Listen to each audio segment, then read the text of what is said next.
کہ بہت سارے بھائیوں کو یہ غلط فہمی ہے کہ اگر ہم دین سے دور ہوں، نمازیں چھوڑتے ہوں، اللہ کی نافرمانی کرتے ہوں اور زندگی میں مصیبتیں آتی ہیں تو لوگ یہ کہتے ہیں کہ چلو اللہ نے ناراض ہم نے اللہ کو ناراض کیا، اللہ تعالیٰ نے مصیبت ڈال دی۔ لیکن وہیں اگر کوئی آدمی نمازوں کا پابند ہے، دینی احکام کا خیال رکھتا ہے، زندگی میں شریعت اسلامیہ کی پابندی کرتا ہے، اس کی زندگی میں اگر مصیبتیں آتی ہیں، آپ نے دیکھا ہوگا بہت سارے نادان بھائی، ناسمجھ بہنیں ایسی بھی ہوتی ہیں، وہ یہ کہتی ہیں یہ ساری مصیبتیں ہمیں ہی کیوں آتی ہیں، حالانکہ میں نمازوں کا پابند ہوں، میں اللہ تعالیٰ کی شریعت کی پابندی کرتا ہوں، فلاں آدمی کی طرح میری کمائی حرام کی نہیں ہے، فلاں آدمی کی طرح میں دین بیزار نہیں ہوں، دیکھو وہ اپنے بچوں کو کتنا آزاد چھوڑا ہوا ہے، میں اپنے بچوں کو کتنی دین کی پابندی، دین کی تعلیم دیتا ہوں، میری زندگی میں آزمائشیں کیوں آتی ہیں؟ میرے بھائی یہ بات یاد رکھو کہ مصیبتیں، تکلیفیں، پریشانیاں اگر کسی نیک بندے کی زندگی میں آتی ہیں، نیک بندے کو یہ سمجھنا چاہیے کہ ہمیشہ مصیبتیں اللہ کی طرف سے سزا ہی نہیں ہوا کرتی، بلکہ مصیبتیں اکثر آدمی کا درجہ بلند کرنے کے لیے بھی آتی ہیں۔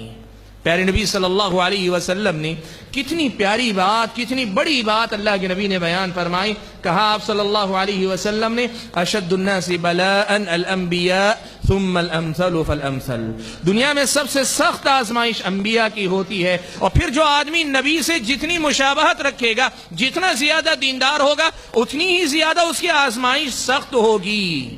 کیا مطلب؟ زندگی میں اگر مصیبت آ رہی ہے، تکلیف آ رہی ہے، تو اس حقیقت کو یاد رکھو، اس پہ شکوہ و شکایت کرنے کے بجائے مومن کے دماغ سے اگر سوچو اور مومن کی نظر سے اگر دیکھو، یہ اللہ تعالیٰ سے قریب ہونے کا ایک موقع ہے۔ میں آپ کو ایک مثال دیتا ہوں، سنو۔ حضرت عمران ابن حسین رضی اللہ تعالیٰ، عمران ابن حسین رضی اللہ تعالیٰ بڑے جلیل القدر صحابی ہیں، اتنے نیک صحابی کہ پیارے نبی صلی اللہ علیہ وسلم کی زندگی کے بعد بھی فرشتے ان کو سلام کیا کرتے تھے، فرشتوں کا سلام سنا کرتے تھے۔ عمران ابن حسین رضی اللہ تعالیٰ اللہ نے یہ کرامت عطا فرمائی تھی کہ فرشتوں کا سلام سنا کرتے تھے، اتنے نیک صحابی، لیکن آپ کو پتا ہے اللہ تعالیٰ نے انہیں کیسے آزمایا؟ زندگی کے 30 سال تک بستر پر لیٹے رہے، ایک ایسی بیماری نے آ لیا جس کے نتیجے میں سارا جسم مفلوج ہو گیا، سارا کا سارا جسم مفلوج ہو گیا، بستر پر پڑے ہوئے 30 سال زندگی کے انہوں نے گزارے، اور حالت یہ کہ قضاء حاجت کے لیے بھی اٹھ نہیں سکتے تھے، جس تخت پر لیٹے ہوئے تھے لوگوں نے اسی میں سوراخ کر دیا تھا، قضاء حاجت کا معاملہ بھی وہیں انجام پاتا تھا۔ نیک اتنے کہ فرشتے سلام کریں، آزمائش اتنی کہ بستر پہ 30 سال تک اللہ تعالیٰ نے لٹایا ہوا ہے۔ میرے بھائیوں، یہ کوئی معیار نہیں ہے کہ ہم اگر نیک ہیں تو ہماری زندگی میں مصیبتیں نہیں آنی چاہیے۔ معیار یہ ہے کہ اگر اللہ تعالیٰ نے ہم اور آپ کو آزمایا ہے، یہ موقع ہے کہ ہم اپنے آپ کو اللہ تعالیٰ سے قریب کر لیں، اللہ تعالیٰ سے اور اپنے آپ کو نزدیک کر لیں، اللہ تعالیٰ سے اپنے آپ کو اور قریب کر لیں۔ کیوں؟ اس لیے کہ مصیبت ہمیشہ سزا نہیں ہوا کرتی، مصیبتیں، مشکلات، تکلیفیں اکثر آدمی کے درجات بلند کرنے کا باعث بنا کرتی ہیں۔ اس حقیقت کو ہمیشہ یاد رکھو، اور میرے بھائیوں زندگی میں اس حقیقت کو یاد رکھو، اللہ تعالیٰ نے اگر مجھ کو اور آپ کو آزمایا، کسی بھی سطح پہ آزمایا ہو، فرد کی حیثیت سے، ایک گھر کی حیثیت سے، عائلی زندگی کے اندر، ایک قبیلے کے اندر، ایک بستی محلے کے اندر، یا بحیثیت قوم پوری قوم کو آزمایا ہے، اس حقیقت کو یاد رکھو کہ یہ آزمائش ایمان کے لیے ضروری ہے۔ اللہ تعالیٰ آزماتے ہیں، اللہ تعالیٰ کا یہ دستور ہے، یہ قانون ہے کہ اللہ تعالیٰ لوگوں کو آزماتے ہیں۔ میں نے حمد و صلات کے بعد جو آیت کریمہ آپ حضرات کے سامنے پڑھی، سورہ عنکبوت کی ابتدائی آیت میں اللہ تعالیٰ نے یہی بات بیان فرمائی، کہا احسب الناس ان يتركوا ان يقولوا آمنا وهم لا يفتنون، کیا لوگوں نے یہ سمجھ رکھا ہے کہ اگر وہ کہیں گے کہ ہم ایمان لے آئے تو ان کو چھوڑ دیا جائے گا اور انہیں آزمایا نہیں جائے گا؟ لوگوں نے یہ سمجھا ہے کہ ہم اگر کہہ دیں کہ ایمان لائے تو ہم کو چھوڑ دیا جائے گا، ہمیں آزمایا نہیں جائے گا؟ اللہ تعالیٰ نے یہ حقیقت بیان فرمائی، اگر کوئی ایسا سوچتا ہے، ایسا سمجھتا ہے، اس کا سوچنا، اس کا سمجھنا غلط ہے۔ وَلَقَدْ فَتَنَّ الَّذِينَ مِن قَبْلِهِمْ، اللہ تعالیٰ نے کہا دیکھو تم سے پہلے جتنے بھی ایمان والے ہوئے ہم نے ان کو آزمایا ضرور ہے۔ جب تم سے پہلے والے لوگوں کو ان کے ایمان کی وجہ سے آزمایا گیا ہے تو تمہیں نہیں آزمایا جائے گا؟ تمہاری زندگی میں آزمائش نہیں آئے گی؟ فَلَيَعْلَمَنَّ اللَّهُ الَّذِينَ صَدَقُوا وَلَيَعْلَمَنَّ الْكَاذِبِينَ۔ اللہ تبارک و تعالی دیکھنا چاہتے ہیں، زبان سے تم نے کہا ہم اللہ کے بندے ہیں، اللہ دیکھنا چاہتے ہیں کہ آزمائش کے وقت میں بھی بندگی کے تقاضے پورے کرتے ہو کہ نہیں کرتے ہو۔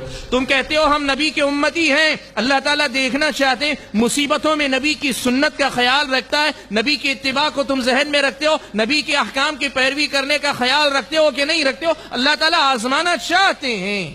تم کہتے ہو ہم مسلمان ہیں، ہم فرما بردار ہیں، اللہ تعالیٰ دیکھنا چاہتے ہیں کہ تم موافق حالات میں تو مسلمان ہو، ناموافق حالات میں تمہارا اسلام کس درجے کا ہے، تم کس درجے کے مسلمان ہو، کیا موافق حالات میں جو دعویٰ ہے ناموافق حالات میں بھی ویسی ہی بندگی تم کرتے ہو؟ اللہ تعالیٰ یہ دیکھنا چاہتے ہیں۔ فَلَيَعْلَمَنَّ اللَّهُ الَّذِينَ صَدَقُوا وَلَيَعْلَمَنَّ الْكَاذِبِينَ۔ بھائیو، ایمانی زندگی آزمائش کے بغیر ادھوری ہوتی ہے۔ آزمائش سے ایک آدمی کا ایمان مکمل ہوتا ہے، آزمائش سے ایک آدمی کو موقع ملتا ہے کہ وہ اپنے آپ کا جو دعویٰ زبانی ہے اس دعوے کو عملی شکل دے سکے۔ زندگی میں یہ آزمائش ضروری ہے، اور قرآن مجید میں تو اللہ تعالیٰ نے یہ بات بیان فرمائی کہ ام حسبتم ان تدخلوا الجنہ وَلَمَّا يَأْتِكُمْ مَثَلُ الَّذِينَ خَلَوْا مِن قَبْلِكُمْ۔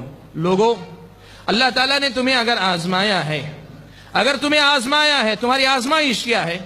کسی کو اللہ تعالیٰ نے فقر و فاقے میں رکھا ہوگا، کسی کو اللہ نے بیمار کر دیا ہوگا، کسی کو اللہ تعالیٰ نے کسی ذہنی پریشانی میں مبتلا کیا ہوگا، کوئی اپنی اولاد کی طرف سے پریشان ہوگا، کوئی اپنے کاروبار کی طرف سے پریشان ہوگا۔ تمہاری جو بھی پریشانی ہے ذرا بتاؤ تو صحیح، کیا تم وہ اس آزمائش کے مرحلے سے گزرے ہو جس مرحلے سے تم سے پہلے والے لوگ گزر چکے ہیں؟ ام حسبتم ان تدخلوا الجنہ، کیا تم نے یہ سمجھ رکھا ہے کہ تم ایسے ہی جنت میں چلے جاؤ گے؟ وَلَمَّا يَأْتِكُمْ مَثَلُ الَّذِينَ خَلَوْا مِن قَبْلِكُمْ، حالانکہ ابھی تمہیں ان حالات کا سامنا نہیں کرنا پڑا جن حالات کا تم سے پہلے والے لوگوں کو سامنا کرنا پڑا تھا۔ بھائیو، شکر کرو اللہ تعالیٰ کا کہ اگر ہم آج آزمائش میں ہیں پھر بھی اللہ تعالیٰ نے ہماری ایمانی کمزوری کو ذہن میں، اللہ تعالیٰ نے ہماری ایمانی کمزوری کا حساب رکھ کر، ان کا حساب رکھتے ہوئے اللہ تبارک و تعالیٰ نے آزمائش کو بھی بہت ہلکا رکھا ہے۔ سنو، صحیح بخاری کی روایت ہے، حضرت خباب ابن ارت رضی اللہ تعالیٰ عنہ پیارے نبی صلی اللہ علیہ وسلم کے ان صحابہ میں سے ہیں جنہوں نے مکے کے ابتدائی دور میں اسلام قبول کیا۔ آپ کو پتا ہے مکے کے مشرکوں نے صحابہ کو بڑی سخت تکلیفیں دی۔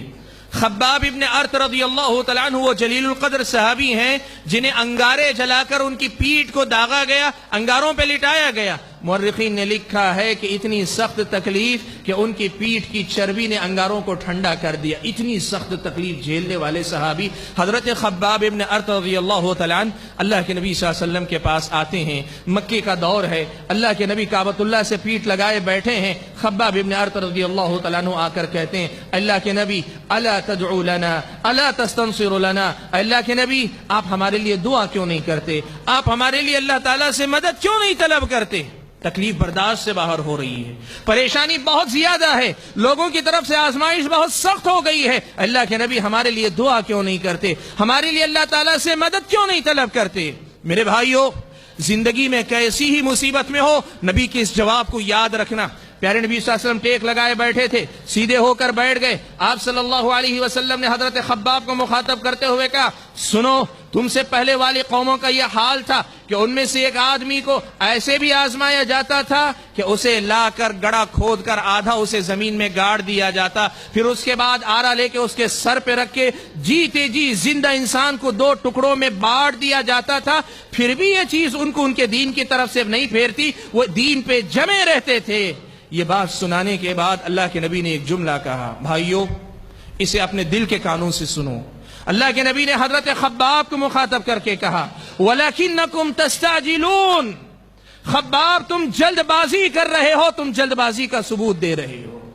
بھائیو، جو انگاروں پہ لیٹ کے آیا ہے نبی اس کو فرماتے ہیں کہ تم جلد بازی کر رہے ہو۔ میری اور آپ کی زندگی میں ایسی تو کوئی آزمائش نہیں آئی، اللہ نے ہماری آزمائش اتنی سخت نہیں رکھی، چھوٹی چھوٹی معمولی باتیں، بہت بڑا بھی مسئلہ ہو، بیماری ہے، فلاں ہے، فقر و فاقہ ہے، بہت چھوٹی آزمائش ہے۔ ان مصیبتوں کے مقابلے میں اگر نبی خباب ابن ارت کو کہتے ہیں تستعجلون، تم جلد بازی کر رہے ہو، تو پھر میرا اور آپ کا یہ گھبرانا، یہ بے چین ہو جانا، یہ پریشان ہو جانا، یہ بے قابو ہو جانا، اس کی حیثیت کیا ہے؟ بھائیوں، زندگی کی سچائی کو یاد رکھو کہ اللہ تعالیٰ جو جنت مجھ کو اور آپ کو دینا چاہتے ہیں بہت قیمتی ہے، بہت قیمتی ہے۔ اللہ کے نبی نے کہا الا ان سلعۃ اللہ غالیہ، لوگوں سنو، اللہ تعالیٰ نے جس سامان کا تم سے سودا کیا ہے وہ جنت ہے، اور یہ بڑی قیمتی ہے۔ اتنی قیمتی جنت کو کیا تم ایسے ہی حاصل کر لو گے؟ ام حسبتم ان تدخلوا الجنہ ولما یأتکم مثل الذین خلو من قبلکم، کیا تم نے یہ سمجھ رکھا ہے جنت میں ایسے ہی چلے جاؤ گے؟ حالانکہ ابھی تمہیں ویسے نہیں آزمایا گیا جیسے تم سے پہلے والے لوگوں کو آزمایا گیا تھا۔ میرے بھائیوں، جو بات میں آپ کو بتانا چاہتا ہوں بہت واضح، بہت صاف ہے کہ زندگی میں مصیبتیں، تکلیفیں، پریشانی، مسائل اگر آتے ہیں، یہ زندگی ہے، ان کو لے کر چلو، ان کا سامنا کرو، ہر حال میں اللہ تعالیٰ کی بندگی کا ثبوت دو۔ وہ آدمی اچھا مسلمان نہیں جو موافق حالات میں تو اللہ کی بندگی کرتا ہے لیکن مخالف حالات میں نافرمان ہو جائے۔ اللہ تعالیٰ کا بندہ اچھے وقت میں رہے، برے وقت میں اللہ تعالیٰ کو بھول جائے، یہ اچھا مسلمان نہیں ہے۔